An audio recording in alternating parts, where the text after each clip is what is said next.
Kawawa. So palpal na naman. So palpal mga safety, sagot. Sagot, sagot. Sagot. Sagot. Kawawa kayo, kawawa. CFD, wag, walang utak. Walang utak mga CFD. Sige, sagutin nyo. Kawawa kayo, kawawa kayo. Ha? Sino? Sige, sinong nagtatag? Akala nyo ha? Supalpal, supalpal, supalpal. Anak ng Diabols. Mga anak ng Diabols, supalpal na naman.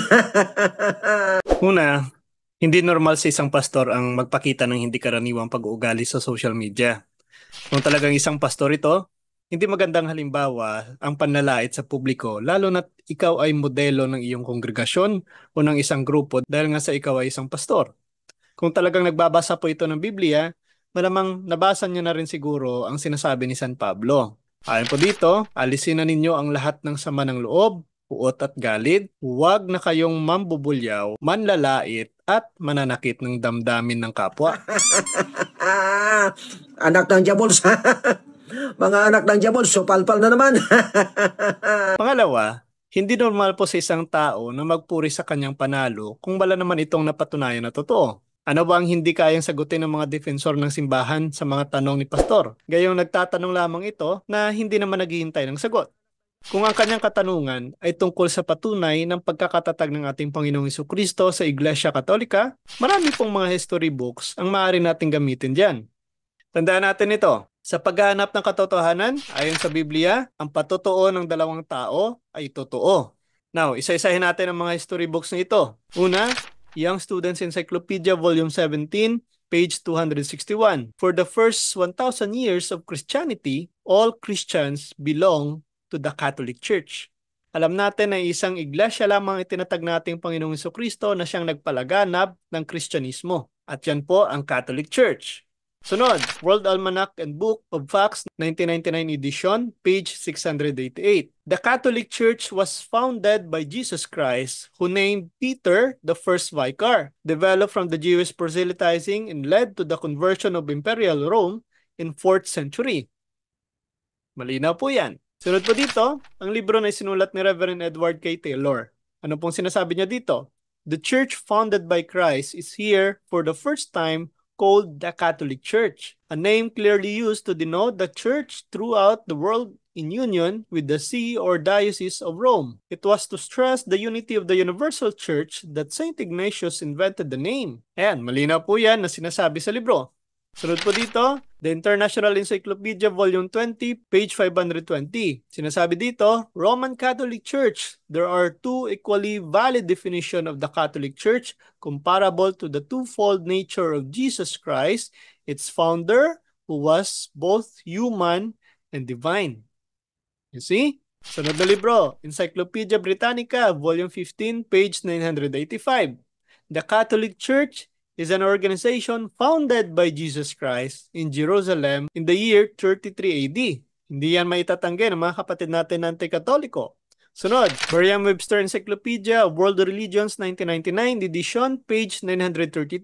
The Roman Catholic Church is a Christian church with a highly developed doctoral and organizational structure. It can trace its history back to the original apostles of Christ in the 1st century. You see? Malinaw din po yan na sinasabi sa libro. Sunod, Grollier's Encyclopedia of Knowledge, Volume 5, page 106. Sinasabi dito, Catholic Church, term generally applied to the Divine Society founded by Jesus Christ and endowed by the outpouring of the Holy Spirit on the day of Pentecost. Malinaw din yan na sinasabi sa libro. Another one, the World Almanac in Book of Facts, page 688. Sinasabi dito, Roman Catholic Church founded by Jesus who named St. Peter the first vicar, developed in the early Christian proselytizing, especially after the conversion of Imperial Rome in the 4th century. Another one, the New Book of Knowledge Encyclopedia, Volume 16, page 287. Sinasabi dito, Roman Catholic Church, the history of the Catholic Church began in an upper room in Jerusalem almost 2,000 years ago. About 120 persons were gathered there. The church described to be the society that Jesus founded. which is vitalized by the Spirit of God to a structure which He established. Kung hindi ito kayang paniwalaan ni Pastor, gumawa na lang siya ng sariling history books at paniwalaan niya ng sarili niya lamang. Hindi lang dalawa pong nagpatotoo ng Iglesia Katolika ang tatag talaga ng ating Panginoong Jesucristo. Malinaw na magkakapareho po ang patotoo ng mga sumulat ng mga librong ito.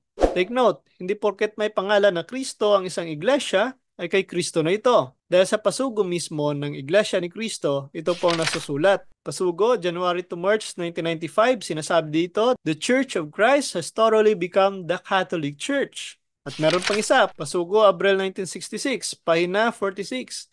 Ang Iglesia Katolika na sa pasimula ay ang siyang tunay na Iglesia ni Kristo. You see?